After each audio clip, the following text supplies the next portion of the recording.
Bonjour Odon Vallée. Bonjour. Merci d'avoir accepté notre invitation ce matin sur Europe 1. Vous êtes historien des religions et avec vous, on va revenir sur la toute première semaine sainte du pape François. Une semaine très particulière avec hier encore une image impressionnante. Ce bain de foule place Saint-Pierre, le journal Le Parisien parle carrément ce matin de François Mania. Pour vous, c'est exagéré comme expression ou est-ce qu'il est vraiment en train de se passer quelque chose autour de ce pape? Oui, Mania, superlatif, Maximus, c'est votre prénom. C'est vrai. Alors, le pape, il a été élu pour faire la réforme. Il y a deux réformes possibles, la maximale et la minimale. S'il veut faire une réforme maximale sur le fond de la curie, de la gestion, de la gouvernance, de la transparence, il faut que sur la forme, il soit très classique. Ce n'est pas le cas. S'il veut faire une réforme minimale sur le fond, au contraire, il faut qu'il ait une forme extrêmement surprenante. Mais alors, il y a un moyen de surmonter cette contradiction, ça va être de se mettre la foule avec soi. Alors, on embrasse tous les bébés, tout ça, c'est très populaire, limite populiste. C'est vrai qu'aucun pape n'a eu une telle popularité. Alors, il y a le souhaitable et le possible. Si vous voulez le souhaitable, vous lisez Le Parisien, votre excellent confrère en dit beaucoup de bien.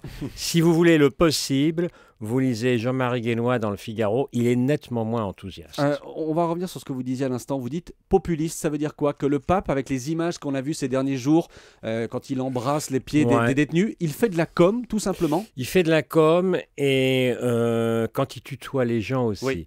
Mais attention, c'est un jésuite, il est très intelligent, il est hypocrite au sens noble du terme, hypocrisis, hypocrites, c'est en deçà de la crise, c'était le masque de l'acteur antique.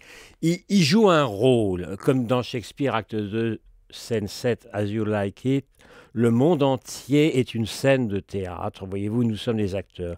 Il est sur une scène de théâtre, il en fait, mais il est très intelligent, le pape. Il sait que sa réforme, ça va être douloureuse. Il sait qu'il va se faire énormément d'ennemis.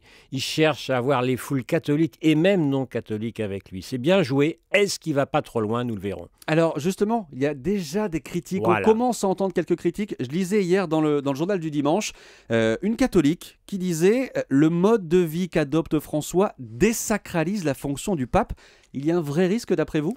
Oui, il y a un vrai risque. Parce que il a toujours dit « Je suis l'évêque, évêque de Rome ». D'accord, mais il est pape quand même. Son prédécesseur, Benoît XVI, a viré 80 évêques pour toutes sortes de problèmes, de mœurs, d'argent ou autres. Lui, il sera obligé aussi de virer des gens. Si votre patron vous vire, Maxime, vous n'allez pas lui faire un gros bisou.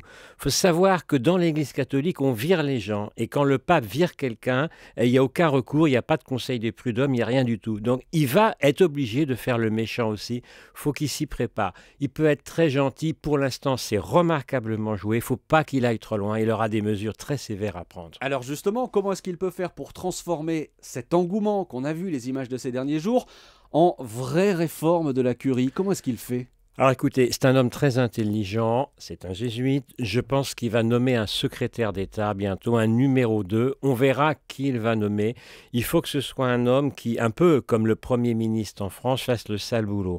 Le Premier ministre en France, c'est lui qui a tous les ennuis pour préserver le président de la République. Il faudra qu'il prenne un secrétaire d'État qui sera un punching ball, qui sera détesté, mais qui fera le boulot et qui lui épargnera à lui, pape, toutes les éclaboussures de ce sale boulot.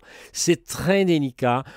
Paul VI avait un très bon secrétaire d'État français, le cardinal Villot. Il faudrait qu'il trouve un peu quelqu'un comme ça. Et sur le fond, quel est le principal défi? Qu'est-ce qu'il doit réformer tout de suite? Alors sur le fond, il ne va rien réformer. Il n'y aura pas de prêtres mariés, au moins dans l'immédiat. Il n'y aura pas de femmes prêtres, certainement pas. Peut-être à la rigueur, des divorcés remariés, on sera un peu plus gentil pour leur accès au sacrement, mais à la rigueur, non, il n'y aura pas de révolution. Ce pape, sur le plan doctrinal et sur le plan moral, est dans la ligne de Jean-Paul II et de Benoît XVI. Mais sur le plan social, c'est incontestablement un homme de progrès.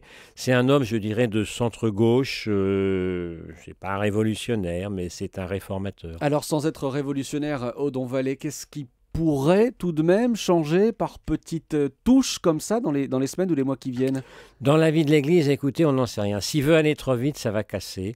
Il y aura un schisme, donc il est assez malin pour rien casser. Je pense qu'il n'y a pas grand-chose qui va changer, mais il y a à l'heure actuelle quand même une nouvelle approche de la vie de l'Église vue de Rome, plus simple, plus pauvre, plus humble, plus accessible surtout, parce qu'il parle simplement, tout le monde le comprend, alors que Benoît XVI, qui était un grand intellectuel, on ne le comprenait pas toujours. Ça, c'est déjà positif. Bravo François. Maintenant, vous savez, on peut comparer François Hollande et puis François le pape. On passe très vite de la popularité à l'impopularité. Ça, faudra qu'il y fasse très attention, faudra qu'il soit bien conseillé. Le message d'Odon Vallée, merci, le message d'Odon Vallée au pape François, merci d'avoir été notre invité ce matin sur Europe 1.